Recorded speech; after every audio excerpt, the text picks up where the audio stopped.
Hi, ladies and gentlemen. We are here in the final show for Lamar Wallace.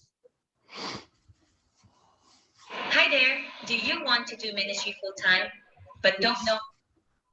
Okay, I'm just going to see if this works. Um, ladies and gentlemen, today we're here with the final show with Lamar Wallace. His final episode from the people from North Carolina, USA. And we've got three wonderful shows with him and a little bit about Lamar. He's the chef of North Carolina and the celebrity chef of Mad Max. And he'll tell you about how it all started. But with a very few interactions that we have, I know that he's got such a great passion for food. And you need someone with a great passion for food and a great passion for what they do in order to churn out the best product, whatever product they have. And you have a chef, and you need a chef who treats his craft with love, who treats his craft like art to present to the people who actually buy them, take them, eat them in the house, and have a family gathering. We're talking about survival here, Lamar. It's like we survive on water, air, and food. We can't run Yeah, away from food.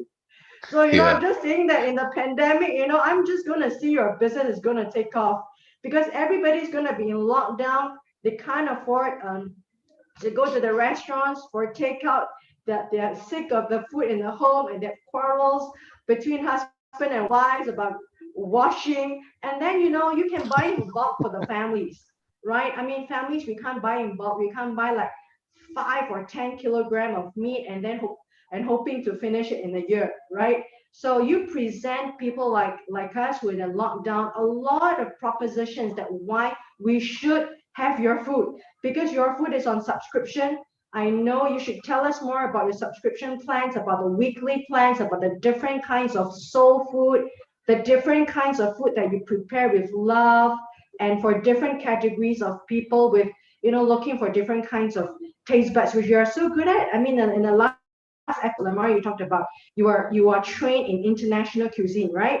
You know the French food, you know the Italian and the Mexican and the different kinds of food in the US. So I'm just going to give the floor to you. Lamar, tell the world who you are, what you do, and what's your love. Hi, hello everybody. Again, my name is Lamar Wallace. I am the owner and operator of Mad Max MADMACS catering company out here in Raleigh, North Carolina. Like Vicky stated so eloquently, I love food. Um, I graduated from culinary school in 2009 from Johnson& Wales University out in Charlotte, North Carolina. Wow. So I'm quite invested into the culinary arts scene. Wow. Been doing it for a while since I was about 19, but I've had a passion from cooking since I can remember, probably 7, 8 years old. Started with cooking eggs in the microwave and helping my grandmother pick collard greens from her garden, onions and carrots and all kind of different vegetables from her garden.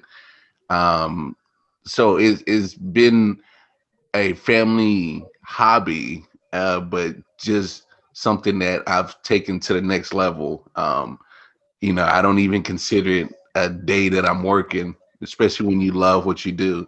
And just during this pandemic, it's been great to actually spend time with family, especially my girls who my daughters Madison and Mackenzie, who I've named my catering company after.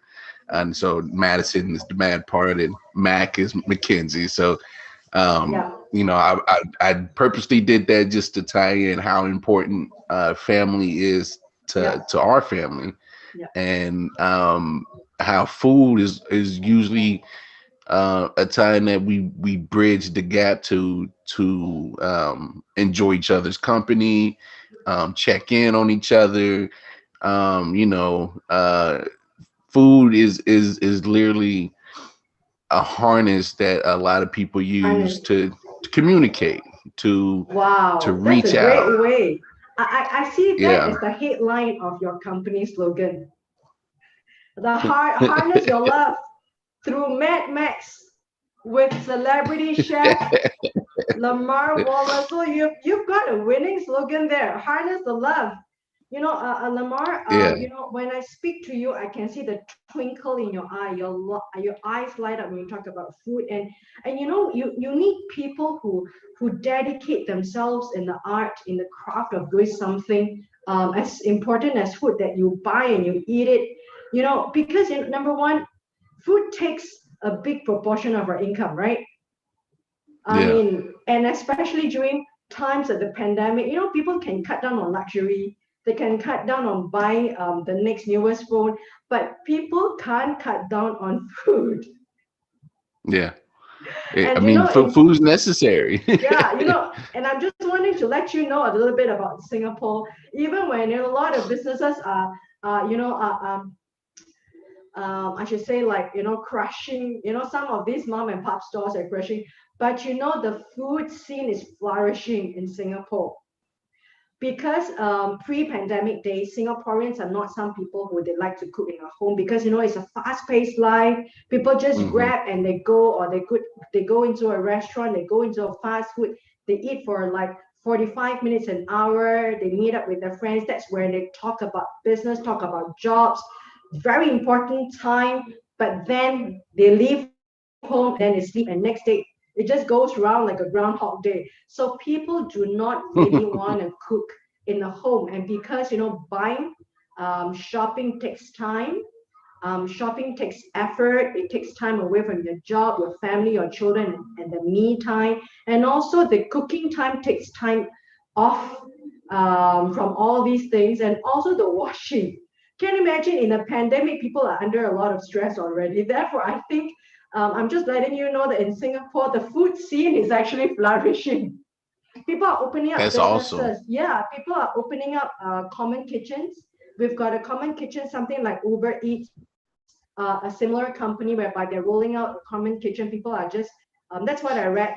They can kind of like book in a common kitchen. I'm not sure you have that in the US, and then they cater out from the common kitchen. There's no dining. It's just a commercial common kitchen, and I think that's really flourishing. Young people are going in there because they're finding it takes a long time to get a job. But people need food in the family, and in prolonged lockdown, people are trying to take the washing of the food, the washing of the kitchen away. So I really feel that this is the way to go, and I can feel that, like, even in Singapore, there's a lot of encouragement for young people to go into culinary schools, because that's where the survival is, because people need to eat, with or without the pandemic. I mean, with the pandemic, it's the need is even there, because people are not running out of recipes, right? And Yeah. therefore, it's like the cook off today, right?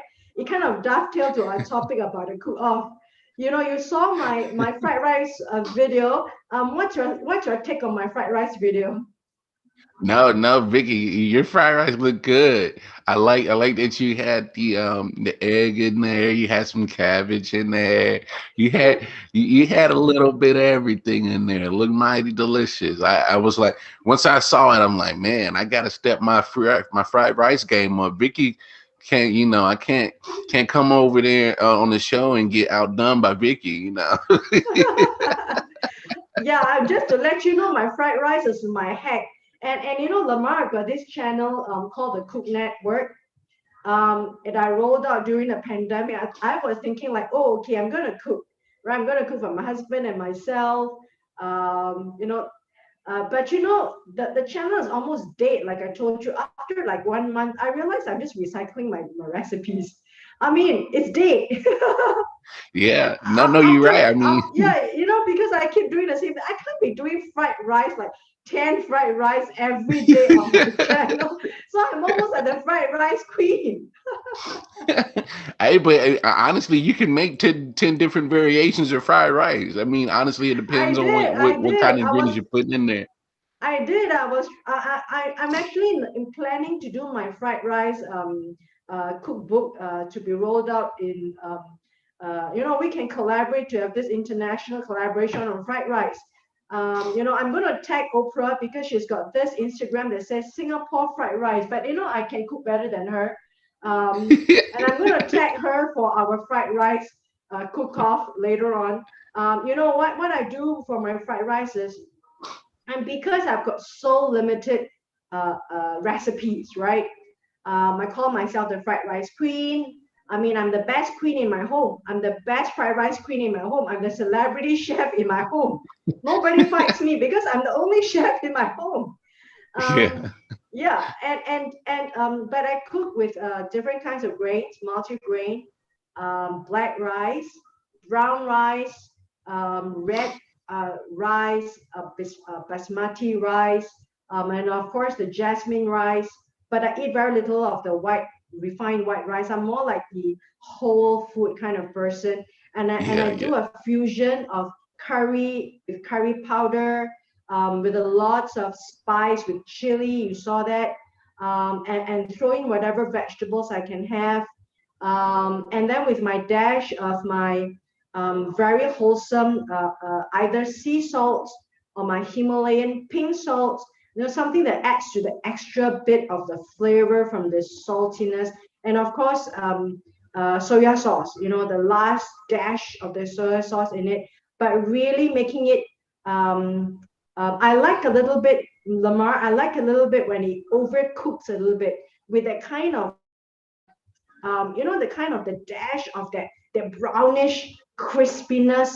Yeah, that you know crispiness. Yeah, I love that. I like when it overcooks a little bit. just a little What do you bit. think? Yeah, yeah. What do you think? No, no, I'm the same way. I don't mind a little, a little overdone. Gives it that nice texture where it's crispy, Yes. and then you got your soft vegetables, and then like the rice is nice and fluffy in the middle, but it has that nice bite on the outside. Oh, trust me, Vicky. Yeah, oh yeah, oh yeah. I Yeah, could yeah. tell I'm gonna take you you a fried down. rice queen. So I'm thinking of doing my next challenge pandemic to roll up my cookbook with 10 fusion vegan recipes for my husband. So that could be my bestseller is like 59 cent from the fried rice queen from Singapore. So I'm just gonna challenge you. So Lamar, tell you about your recipe for this cook off. Um, um, my recipe was pretty straightforward. It wasn't nothing that it was difficult, and I particularly did that to show how people at the house can make Yeah, restaurant quality exactly. food at the house. You know what I'm saying? So, the videos I sent over pretty much was how I cook rice to begin with, and then Yes. how you put it all together. I mean, fried rice is such an easy dish that you can put together after having white rice for something else. So, like I Yeah. said in the video, like I take white rice and I eat it with everything. Yeah. I eat Yeah. white rice with stewed chicken, with salmon, with braised beef, and then whatever white rice is left over. I usually simply take that and turn it into fried rice, add some vegetables. I was with Jamel, who's vegan, so Oh, that yay. recipe was it was vegan friendly, and what's great about it is me being a meat eater and Jamel being a vegan, I didn't have to make any adjustments. Still make great fried rice that still tastes great for everybody to enjoy. And there wasn't a lot of fussing and fighting. Oh, I can't eat this because I'm vegan. So Yeah. Yeah. Yeah. Exactly. Yeah, so loaded with vegetables, loaded with love and flavor. So Yeah, pretty yeah, much yeah. straightforward. And I like it, and the viewers are going to watch. I love it when it kind of sizzles.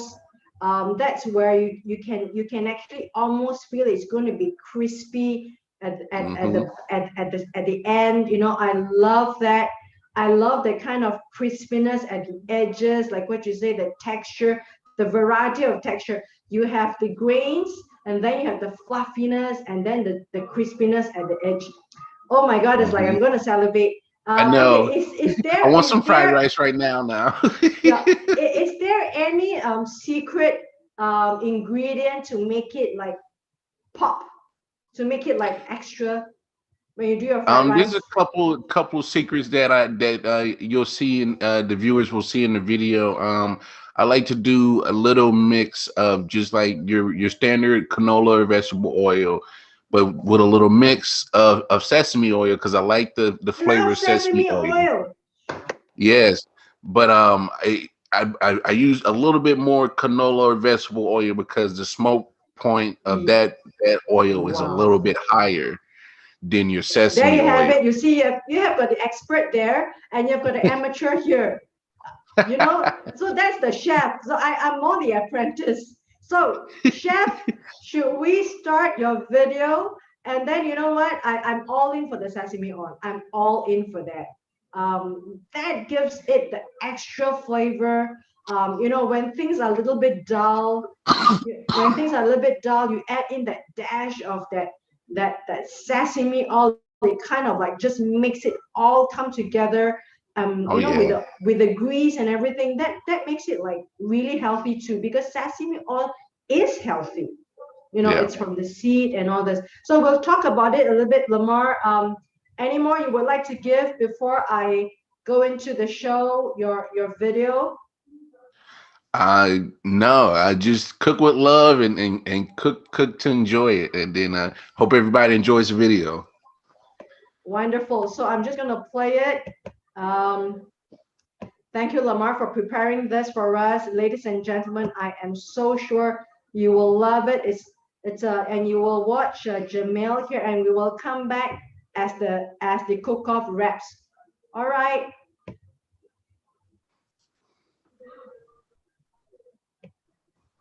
3, 2, 1. All right, so everybody makes rice different. So this is how I'm making my rice. So I got literally a 1 cup measuring spoon of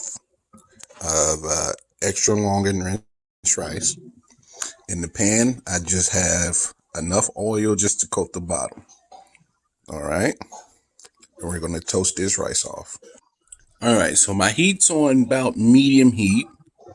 My oil is starting to get nice and hot. Not too hot, but and then I'm just gonna pour that rice in there. And no, I did not wash my rice. I did not wash it. People do it all kind of different ways, but I did not wash it. So we're just gonna let it sit in this oil and stir occasionally. So I'm gonna kind of flat that out and let this rice get a slight toast. All right, but I do stir occasionally. All right, so as you see, starting to toast on this rice. Nothing crazy. You don't need a dark toast. You're just literally just starting the cooking process of this rice. You can still get it without color. So like I said, make sure you stir occasionally. Stir occasionally. All right, folks. So as you can see, some of that rice is starting to toast, starting to get a little yellowish, brownish color. All right. So we're going to add our water. Now here's a rule of thumb of rice. So I filled it up with 1 cup of this, which is all that rice you have right here. So the ratio is always 2 to 1. So if I had 1 cup of this rice, I'm going to add 2 cups of water, which I have right here. All right. And you can see here. All right. We're looking good. We're looking good. let's add that water, folks. See that sizzle? All right. So we're just going to stir it up. All right. That water is boiling. Just every now and then, about every minute, minute and a half, just come and give your rice a stir. Make sure you're not sticking to the bottom of your pan. And then once we get to right where we're at on the water level, on how much absorption that you want, I'll come back and I'll show you exactly what you're looking for when it's time to cover it and let it sit and steam. All right. All right, folks, as you can see, majority of that water has been absorbed. You got a little bit of oil on top, and that's okay. No worries. So just give it one big last stir. All right. Just to make, like I said, just to make sure your rice isn't sticking to the bottom of your pan. And you're going to cut your flame down, cut your heat down. You can either put it on low or cut it off completely. It's up to you. All right. If you have a proper lid, put it on top. I don't, so I'm just going to use foil. All right. And we're going to let it steam for about, 10 to 15 minutes. All right. All right. So that's what I mean by have it covered. If you don't have a proper lid for your pot, just take foil and literally you're going to have to press around because you want all that heat to stay in there and steam the rice. So like I said, I got it on low temp, or you can turn it off. It's up to you. And just let it steam for about 5 to 10 minutes. All right. All right, folks, look at that good looking rice. So just take a fork and just kind of fluff your rice. All right. So it's been sitting, it was covered for about 5 to 7 minutes. I said 5 to 10 originally, but just check it about 5 minute mark. Make sure, give it a taste. Rice is nice and thoroughly cooked through. And then we're just going to put it on a sheet tray. All right. Put it on a sheet tray. All right. Kind of spread it out. All right. And this is what I meant by that oil. Having a little excess oil doesn't hurt. Because that oil is going to help, like I said, let your rice not get sticky and not, get stuck to each other.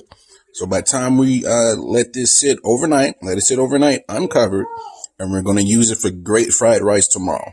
All right. All right, Miss Vicky Esther, you challenged me to a rice off. So here we are. Of course, everybody, my name is Lamar Wallace. I am here on behalf of I Often Wonder Podcast. Of course, helping me behind the scenes. He's going to join me once we finish cooking up this fried rice. Detroit man. He's been a guest on Vicky Esther's Talk About Life series. So here we go. All right. So get your pan. I got a wok, the proper equipment to use in fried rice. But if you don't, get something like a rondo, a big circular pan that you can use. I like to use a little bit of canola oil and a little bit of sesame oil. The canola oil has a higher smoke point, so it doesn't smoke at a higher temp as, say, sesame would. So just a little bit of sesame, all right? And we're going to get our vegetables toasted off first. So here I have some diced carrots. I have some diced white onion and some broccoli florets, a little chop on those. All right. Turn the flame up a little bit.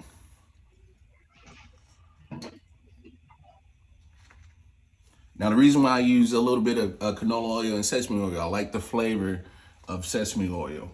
So that's my little secret that I like to do. There's a couple of secrets I'll let you in on. Of course, for the fried rice, you gotta have your fried rice, but have it pre-cooked day before. Let it cook, and then put it on a sheet pan. Let it dry out a little bit. And there's a video for that we're gonna add into this on how to make your own fried rice. Oh yeah. That's what you like to hear right there, that little sizzling right there, folks. So I got my onions in there. I'm gonna throw my carrots in there.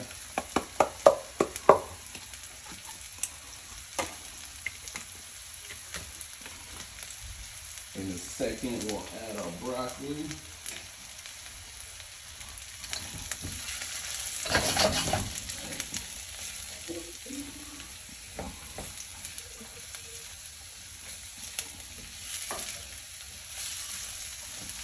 All right. My pops used to say all the time, now you're cooking with bacon grease. Just an old school saying, just to let you know that you're on the right track. So that's what you're looking for right there, folks. Kind of let those vegetables sweat a little bit. All right. Always season with just a tad bit of salt, a tad bit of pepper. Always control your salt, folks, because we're putting some soy sauce in this fried rice. So you're just doing enough to season these vegetables. You don't need to go crazy. Add too much salt and soy sauce, and you might end up with a salty dish. You know, the only things that are great for salt is melting ice. Oh yeah, you hear that nice, lovely sound, folks. That's what you're looking for. Now with a fried rice, you can put anything you want in here, but since you know my big brother Mel is vegan, we're just going to keep it real vegetarian, very vegan friendly, but it's going to be packed with lots of flavor, and everybody can enjoy it. Meat eaters, vegans, vegetarians, all together can enjoy a good fried rice. And not to mention, if you do eat meat, you can always cook your meat separate just to be kind to your people who don't eat meat, all right? I'm gonna add in that broccoli, not a lot, but just to add another vegetable component to our dish. And no, I did not blanch these. What I pretty much did is just take your broccoli florets and pretty much chop them up. By doing that, you can also get a little bit of crispiness on your broccoli. You get that texture. Not everything's going to be mushy in this dish, all right? So since I added that broccoli, I'm just going to do a little bit of salt, just a little bit of pepper.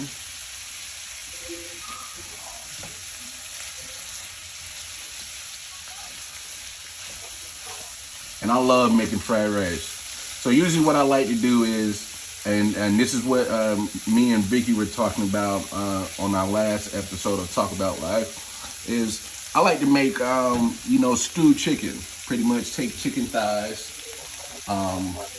let them braise in a liquid overnight, and they literally fall off that thigh bone. And, oh, so delicious. And cook white rice and use it as pretty much an accompaniment to go with the chicken. But you can always take that white rice that's already been cooked and turn it into fried rice. That's how you make a second meal, which I like to call it. So making a second meal out of something that's already been cooked. All right. So these vegetables are cooking up nice and proper for us. Oh, it's smelling good in here. Smelling good. All right. As you can see, some of the onions are starting to become a little bit clearer. You see that shininess from the oil on the carrots, and you can see some of the broccoli starting to sweat as well. So we're on the right track. You're seeing that, you're good. Always keep an eye on your flame, folks. So I'm about medium-ish right now. You don't need to be having your flame blaring high. You're gonna end up burning everything before it actually gets to cook.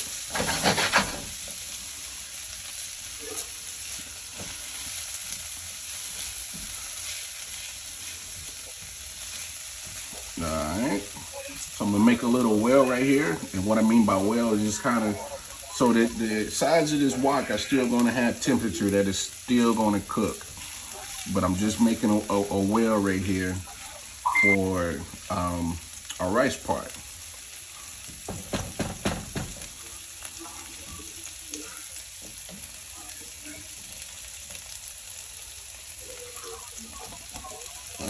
So I'm gonna add a little bit oil, a little bit more, just because we're about to fry this oil, fry this rice. A little bit sesame oil. All right. And here's a trick I like to do. I like to add some garlic right into that oil right there. Kind of help that flavor come out of the garlic. And just kick it up a little bit. A couple of shakes of red pepper chili flakes. All right. Add some oregano. You can also add a little bit of chopped cilantro. Believe it or not, cilantro is a good added flavor to your Asian cuisine. Here's my secret, a little ground ginger. That's my little secret. I like a little ginger flavor to this. All right. I'm gonna add a little bit of salt, a little bit of pepper, and I'm adding this to the oil because that oil literally brings all that flavor out. All right. So inside that, just stir that up a little bit, and we're gonna get that rice that we cooked the other day. We're gonna add that right there. All right.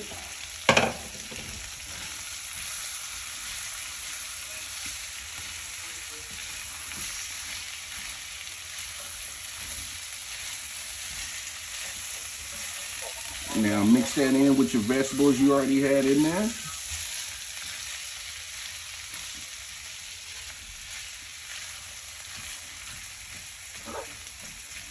Make sure you break up your rice, because when you add your soy sauce, you don't want big old clumps of rice that didn't get coated with your soy sauce mixture.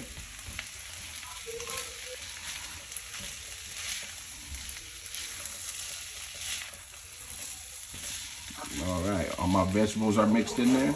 So now I'm going to go ahead and make another well. So kind of make a little spot right in the middle of this wok.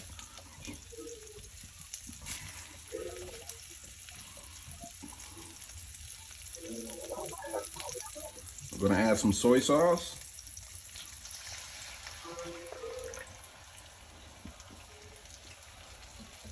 Now add a little bit at a time, and then slowly kind of mix that in there. Good thing about soy sauce is very powerful flavoring, so you don't need to add a lot. So always kind of add what you got, taste, and then come back. Mix all this rice in there. You see some of that soy sauce is starting to adhere to it.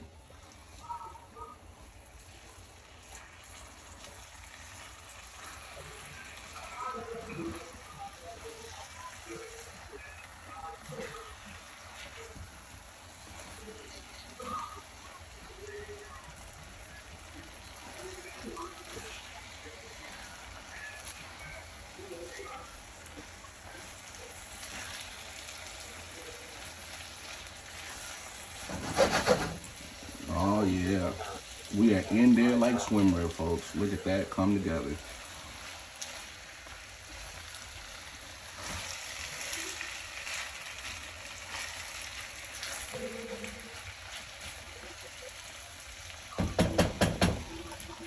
Give this a little taste test real quick. Make sure our seasoning's on point.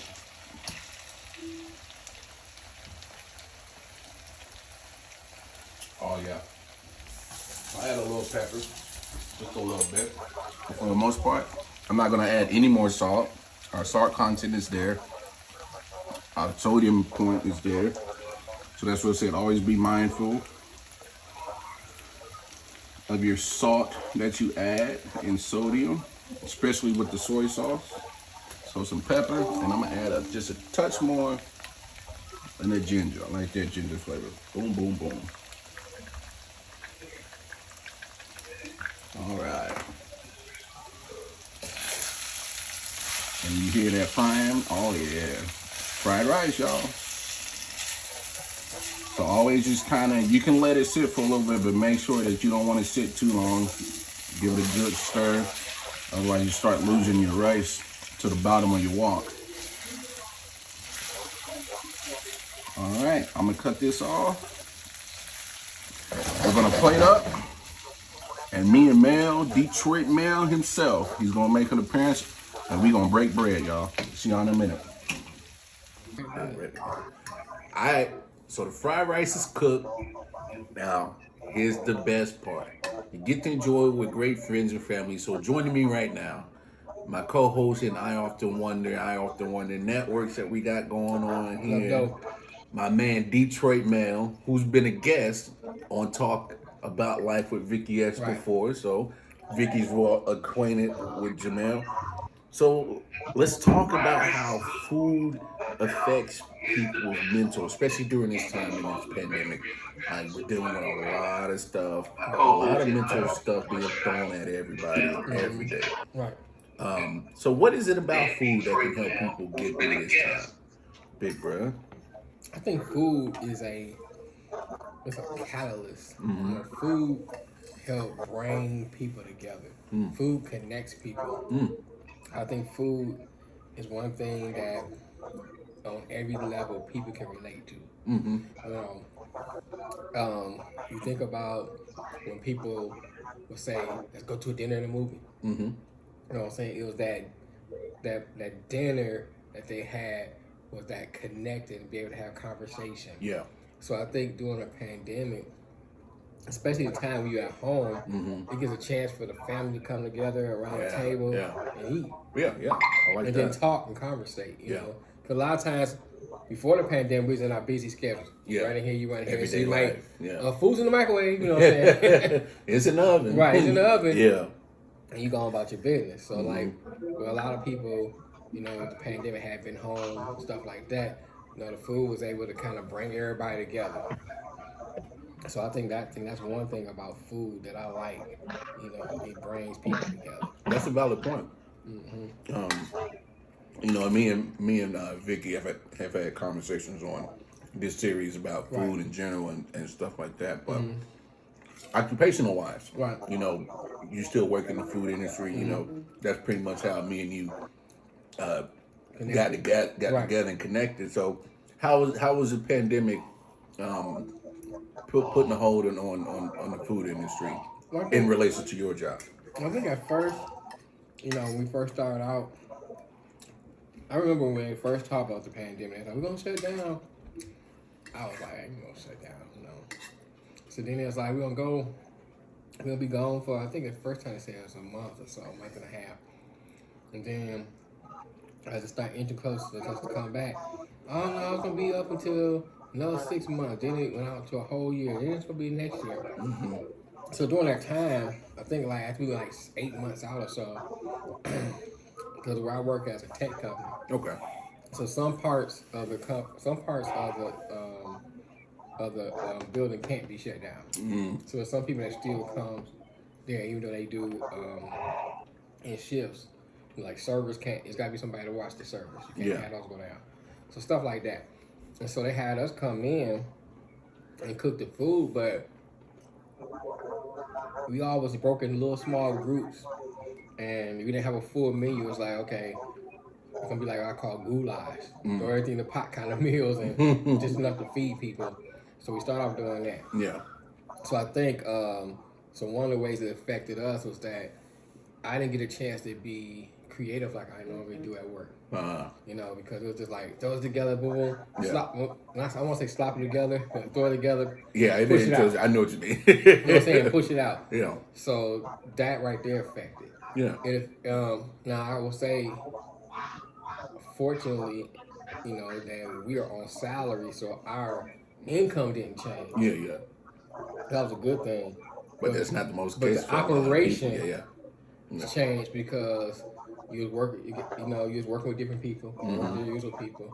You only worked in groups of 4. Yeah. And then order was different. You know, you used to like go into the bin and grab an onion. You know what I'm saying? Go in the back, grab, you know, stuff off the shelves. Well, they couldn't order like that because we wasn't there like that. Yeah. So sometimes we had to go to other, because we have different locations, different south. Because y'all got a big campus. We're a city. Yeah. So we had different cafes on this. We had to go to another cafe and go get some barbecue sauce. You know what I'm saying? Another cafe, go get some garlic.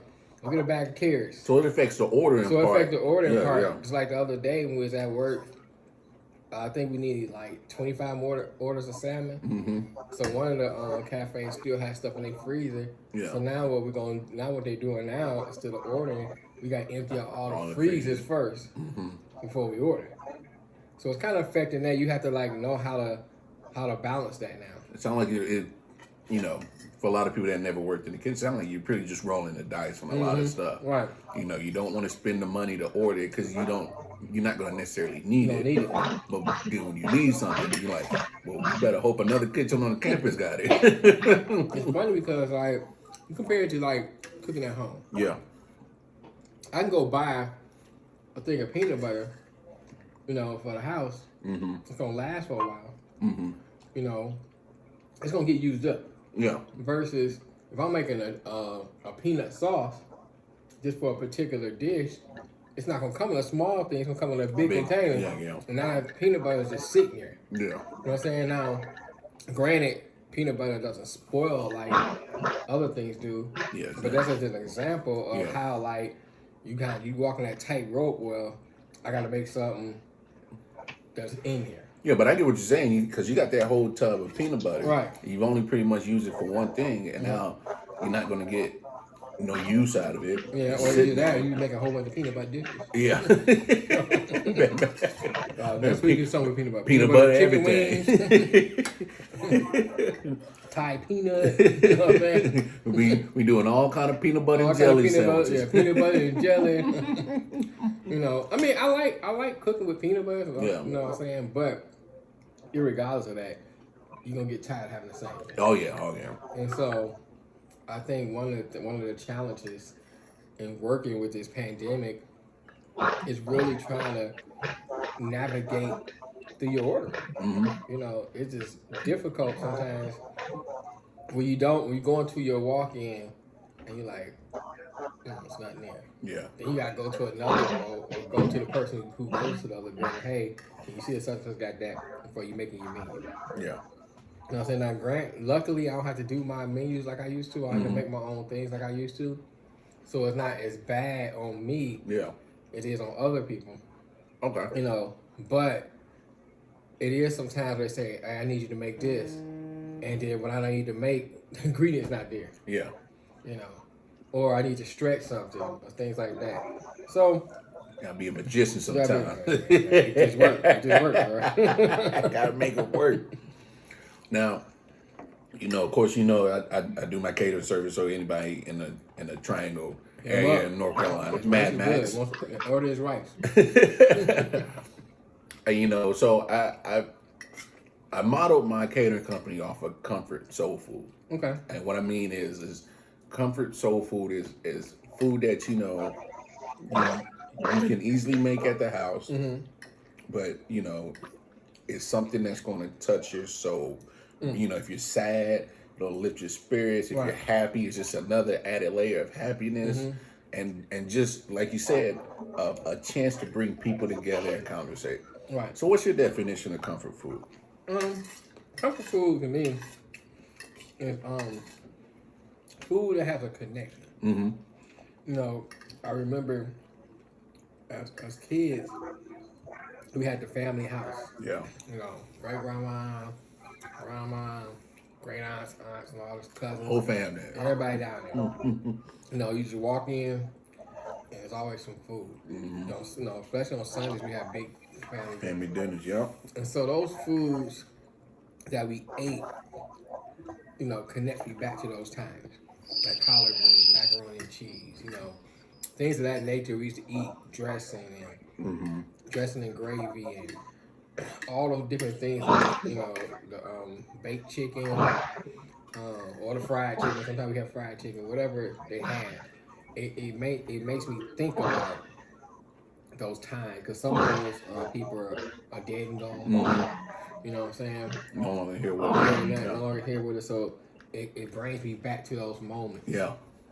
And it gives you comfort because when you was a child, it was in your innocence. So a lot of times when that hectic time come and you stress, you want to go back to your innocence. You want to go back to the time you was a child because you didn't have those cares, those worries. Yeah. And I think when you eat those foods, it brings you back to that time, like transports you back Yeah. to that time you remember. Yeah. Teleportation. Right, you Almost. know what I'm saying? So you remember those times that you get this comfort, like you said, you use the word soul, you get this comfort in your soul, this comfort in your being, in your innermost part, that you're feeling comfort. Get your chi right. You know what I'm saying? Right. You know, so I think that's my definition of comfort food. Food that you can connect and relate to. Yeah. And You that's know? that's dope because literally, I mean, you know, I kind of felt the same thing about when I started the catering company. Is I wanted to, I wanted to pretty much put my feelings Right. and love that I have for food, and people be able to taste it, so that when they eat it, it can help bring out that certain Right. memory or a certain time in their life that that they thoroughly enjoyed. You know what I'm saying? And I think you hit it right on the head. It takes certain things like that to help with your mental Right. to get through certain situations like we're doing right now in the Right. pandemic. You bring up recollections of a happy moment, a happy time and place in life, and it'll help get you through, and to some extent help put the blinders on to all this Right. craziness that's going on to this pandemic. Right. Because especially over here in America, we're dealing with a lot of social justice issues. We just had a new president and vice Right. president getting sworn in. We're still dealing with that mess. We're still dealing with economy not clicking on all cylinders, Right. and then you throw a deadly disease in the middle of all that. So Right. sometimes you need just certain things just to take your mind off of the hecticness that goes on outside of your house. So look, folks, I want to thank my big brother Jamel, Appreciate it. Thank Detroit you. Mel, for I coming. thank you for the food, bro. For coming in and joining. We've had a great time. Of course, you saw the demonstration of cooking the fried rice. I don't know if there's a winner or loser in this, Vicky. I mean, your fried rice looked I'm phenomenal. demonstrating eating. But you can see a vegan and the guy that's a meat eater are both eating the same dish. I didn't have to make no alterations, just being conscious about what I put in it. Right. If you like meat, you can always cook it separately. But anyway, we're gonna finish enjoying our meal. Peace and love to everybody. Y'all stay safe. Hi, Lamar. Oh my God, it's like I'm looking at your fried rice. I mean, there's so much love that goes into your rice. Tell us about it and your experience. The whole video, the whole show. Tell us about it. The whole making of the show and plus the making of your fried rice. Well, honestly, I got to give you credit, Vicky. You kind of you made the challenge, and then I saw your video, and I'm like, I got to bring it. I I gotta got to really bring my push A you game. for it. Um, Ladies and it gentlemen, there you have it, right? So that's the crowning of the winner, and that's the latest celebrity chef. And why I would like Lamar to be familiar that this term should goes in your head because you're international now. I mean, there's no other way. I mean, you're here in yeah. Singapore, you're known in the world, and you've demonstrated your fried rice. I mean, I love my cooking for my food, for me and my Yeah. husband, but I know nothing about smoke point, about boiling point, about canola oil. I know nothing about it. So Oh there you yeah, have it, ladies and I paid gentlemen. That's a chef. $20,000 a year to figure that out what smoke point was. So, but no, if anybody that saw the video, I'm not doing nothing extravagant. I'm not doing anything that is going to require you to have a culinary degree to do it. Honestly, it's just patience, time, and just and that's pretty much what it is. Sometimes it's the acronym KISS, KISS, keep it simple, silly. And sometimes, you can apply that to a lot of things in life. Control what you can control, but do the best at what you can control, and everything else just let it fall where the chips may lay. Um, so one of my biggest secrets I like to do when I'm cooking anything is infusion flavor and pretty much by the oil and then adding your herbs, your spices to the oil. The oil extracts all your flavor out of everything that you do. Yes. It Yes. extracts, and Yes. you Chef. know, yeah, and literally that's how you can get all your good love and flavor from your food without adding a lot of salt. I Yeah. usually Yeah. tend to add salt towards the end of my cooking process, especially if you're doing fried rice. You don't want to have too much salt because soy sauce has a good amount of sodium content in it as on its own. And so if you adding a good amount of soy sauce and you're salting everything, you're going to tend to get a little salty meal. So it's just probably just that's the only rule of thumb I would say, with people who are cooking at home, is just watch your salt content, and you don't have to have your flame on high. I know everybody sees the cooking shows and the flames, and you know I don't want you burning your house down, and I don't need you Yeah. burning your food. You won't get a chance to enjoy it. So So that's why I always thank you for this cook off. I'm gonna crown you the chef of North Carolina, and that's the crown. All right, so yeah, don't run away from it. And for us, you are the celebrity chef. You are known in this part of the world. I So appreciate the it, Vicky. crown is yours. So I would like to thank Lamar for such a wonderful show for last week and this week. It's all about the love and the food, especially in lockdown, and a conversation between you and Jamil. It rings a bell to all of us. When we are in the home, that's where the love is, where the food is. So again, a shout out to your company, Mad Max of North Carolina. Please go to his fried rice. I would love to see you in your podcast. More cooking shows coming up, more of her teaching tips to us. And there you have it, the podcast king and the queen of I often wonder, from North Carolina, of Jamail, Lamar, and Alexis. So that's a shout out to you and your I two other appreciate it. team members. So 30 seconds to wrap this up, Lamar.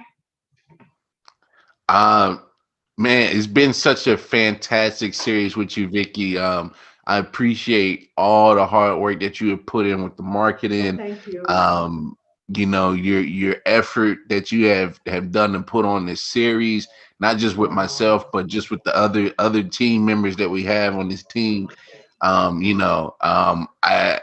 I'm definitely very appreciative of what you've done, Vicky. And honestly, a lot of thanks and gratitude needs to come your way for what you have done with this series.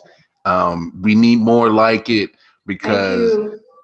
I mean, people literally need an escape in their mind, and people need to find a way to connect with other people. Other people. And thank you to the technology that you're halfway across the world, and we've Yes. been able to connect and bounce ideas off each other, and literally, I'll say it again. Like, there's been times in this month that a little voice. I had a little Vicky Esther voice in my head and says, Keep keep going, going. you I got mean, it. So believe it Lamar, or that's not, what we Vicky, do, you've right? been a great motivator. Lamar, that's what we do, right? We egg each other on. We Yeah, tell each other you can do it. I mean, the nights are long, the road is long. Sometimes it doesn't look too bright, but that's what we do in Friends in Pandemic. Egg each other on. We want to see success. We want to have a life that is going to be successful. Thank you, Lamar. But the glory to God up there. We're just doing our job on earth as much as we can. Thank you, Lamar. And my challenge to you is you're gonna take your business to 10x. That's you out there. So, ladies and gentlemen, let's give Lamar Wallace a big round of applause. We crown him the winner of the cook-off. I honestly, there's no winners or losers. We all win because we're all We going to all get through win. this We're just, pandemic. yes, we all ache each other, in this pandemic. And thank you so much for your commitment for the series. We'll see each other again in Facebook. Thank you, Vicky. Bye. All the best. Right. Thank you. Yes, Bye. we'll stay in touch. All the best. Bye.